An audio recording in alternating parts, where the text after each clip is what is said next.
जीवन कितने संघर्षों से भरा हुआ है। रिश्तों में संघर्ष है, बिजनेस में संघर्ष है, दोस्ती में संघर्ष है। हर जगह जहाँ पे भी आप जाते हैं आप ये महसूस करते हैं कि आप संघर्ष को साथ में लेकर जा रहे हैं। और कभी कभार तो ऐसे ऐसे संघर्ष होते हैं कि हम ही 2 साल के बाद ये सोचते हैं कि क्या ये सच में संघर्ष भी था। अभी अगर आप अपने पास्ट में जाकर देखें तो आपको पता चलेगा कि वो कोई इतने बड़े भी संघर्ष नहीं थे। कई सारे लोग ऐसे मिल जाएंगे जो हर किसी को अपने संघर्ष की कहानियाँ सुनाते रहते हैं। देखिए दोस्तों, हम सब सफल होना चाहते हैं। मैं आज आपको हमारे देश के उन शास्त्रों की उतनी डिटेल्ड बातें बताना चाहता हूँ कि हमारा देश संघर्ष के बारे में क्या सोच रखता है, उसकी साइकोलॉजी क्या है, ये किस तरीके से काम करता है।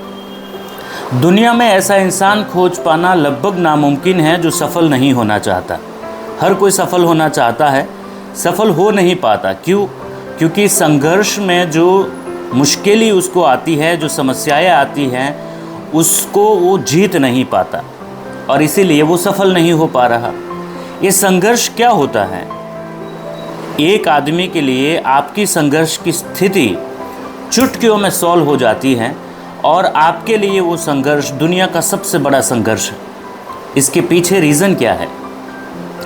हमारे शास्त्र ये कहते हैं कि इसके पीछे सिर्फ एक ही रीज़न है, आप पर्याप्त मात्रा में विकसित नहीं हो पाए, आप पर्याप्त मात्रा में विस्तारित नहीं हो सके, आप अपने आप को इतना बड़ा नहीं बना पाए जिससे वो संघर्ष आपसे सुलझ सके। संघर्ष की स्थिति बड़ी है, आप छोटे हैं, और जब तक आप छोटे हैं आप उस संघर्ष को जीत नहीं सकते, सफल नहीं हो सकते। किस तरीके से अपने आप को विस्तारित कर सके, ये भी आगे की कुछ वीडियोस में मैं आपके साथ हमारे देश के जो शास्त्र कहते हैं, उपनिषद जो कहते हैं, वो मैं शेयर करूँगा। दूसरी एक बात आप समझिए, संघर्ष की स्थिति है ही क्यों? एक व्यक्ति अपनी पत्नी के साथ संघर्ष की स्थिति में है, एक व्यक्ति अपनी ऑफिस में, अपने बिजनेस में संघर्ष की स्थिति में है, कोई अपना कर्जा उतार रहा है पर उतर नहीं पा रहा, बड़े संघर्ष की स्थिति में है। एक बच्चा पढ़ाई लिखाई कर रहा है, उसका सीए क्लियर नहीं हो रहा है, वो हर अटेम्प्ट में फेल होता जा रहा है, बड़ा संघर्ष कर रहा है, हो नहीं पा रहा। जहाँ कहीं पे भी संघर्ष है, आप सोचिए आपकी ज़िंदगी में कौन से क्षेत्र में संघर्ष है। वो संघर्ष सिर्फ इस कारण से है क्योंकि आप उस परिस्थितियों के साथ अनुकूलित नहीं हो सके, क्योंकि अनुकूलन साधना संघर्ष को मिटा देता है। इसी के साथ मैं एक और चीज़ आपके साथ शेयर करूं कि हमें बड़ी गहराई से ये सोचने की ज़रूरत है कि जिसे आप संघर्ष कह रहे हैं वो दरअसल संघर्ष है ही नहीं।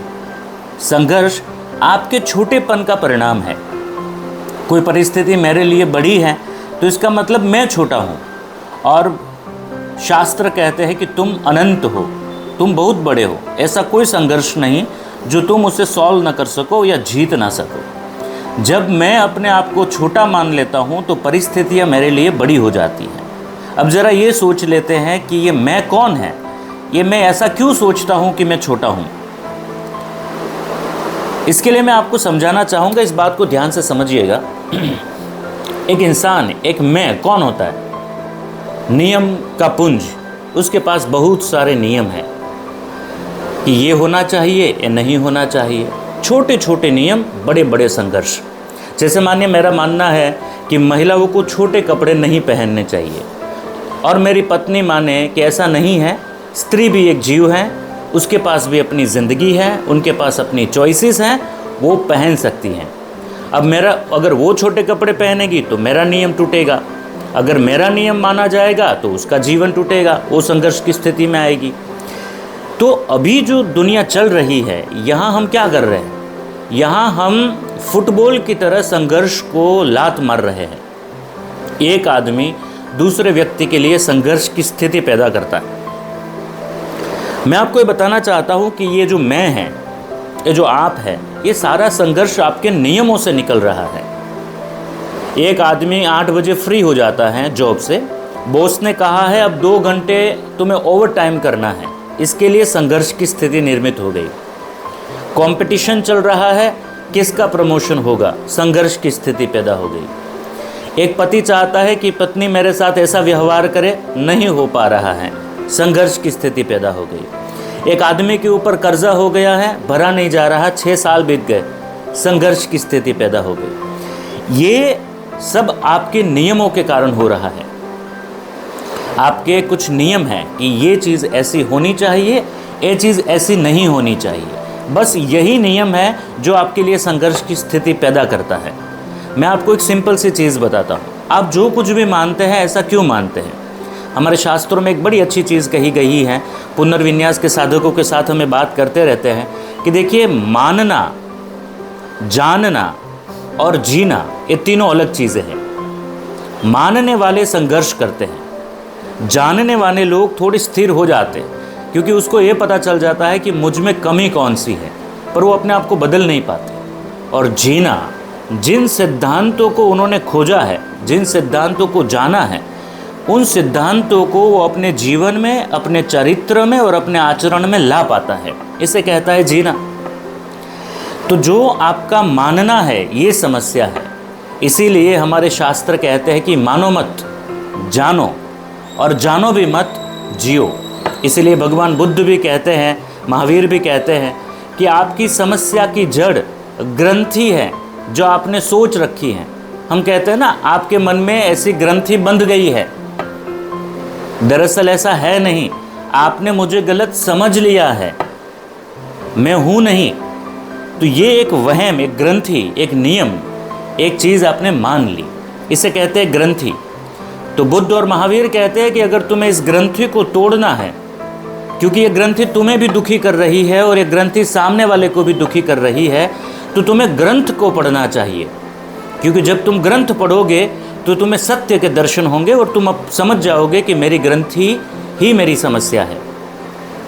और जब आप ग्रंथ पढ़ के उसे आचरण में ला लेते हैं तो आप निग्रंथ हो जाते हैं। निग्रंथ को हम शून्य हो जाना मानते हैं, मुक्त हो जाना मानते हैं। और एक चीज़, अच्छी सी चीज़ और बता देता हूँ मैं आपको। आप हमेशा अध्यात्म में सुनते रहते होंगे कि मुक्त हो गया, मोक्ष मिल गया, सेल्फ रियलाइजेशन हो गई। ये मुक्ति कौन सी चीज़ से मुक्ति है? 84 लाख जन्म के फेरों से मुक्ति नहीं, ये मुक्ति है नियमों से मुक्ति। दरअसल संघर्ष है क्या? संघर्ष ये है कि ईश्वर, ये प्रकृति, ये संसार अपने कुछ मूलभूत नियमों के साथ चलता है और आपके नियम, आपके अपने निजी नियम इस प्रकृति के नियमों के साथ क्लैश हो जाते हैं। अब स्वाभाविक है, आप थोड़ी जीतोगे, प्रकृति ही जीतेगी। तो संघर्ष की स्थिति पैदा हुई। हमारा संघर्ष है प्रकृति को हराना, जो संभव नहीं है। आदमी उड़ नहीं सकता था, हमने प्लान बना लिया। प्रकृति का संघर्ष, प्रकृति का नियम कहता है 10वें माले से गिरो मरोगे। अब आप कहोगे कि नहीं, मैं ऊपर से गिरना भी चाहता हूँ और मरूंगा भी नहीं, तो ये तो होने नहीं वाला। तो ये कहा जाता है कि आपके नियम समस्या है और आपके नियम आपका धर्म है। हर किसी का धर्म अलग होता है। मेरा धर्म है कि प्राणियों को नहीं खाना चाहिए, किसी का धर्म ये कहता है कि गरीबों को दान करना चाहिए। हर किसी का कोई एक धर्म होता है। इसीलिए शायद मैं समझता हूँ गीता में अर्जुन को कृष्ण ने 18वां जो अध्याय है उसमें एक बड़ी अच्छी बात कही थी, सर्वधर्मान परित्यज्य मामेकं शरणं व्रज। इसका अर्थ यह है कि तुम अपने सारे धर्मों को, यानी तुम अपने सारे नियमों को छोड़कर मेरी शरण में आ जाओ। यानी सारी ही चीज़ों को छोड़ दो, सारे अपने नियमों को छोड़ दो और प्रकृति के मेरे मूलभूत सत्यों को तुम मानो और तुम फिर संघर्ष नहीं करोगे, फिर तुम दुखी नहीं होगे। संघर्ष की स्थिति दोस्तों इसलिए पैदा हो रही है कि हम भगवान बनने की कोशिश में हैं।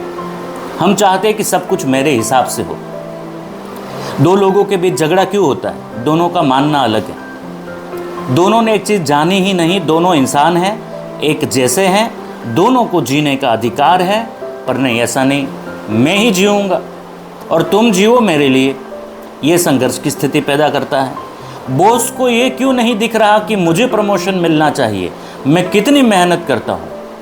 और बॉस का मानना है कि बड़ी मेहनत से कुछ नहीं होता, कुछ ड्रास्टिक डिसीजंस अगर तुम ले लेते हो तो तुम लीडर हो, तो तुम प्रमोशन के लायक हो।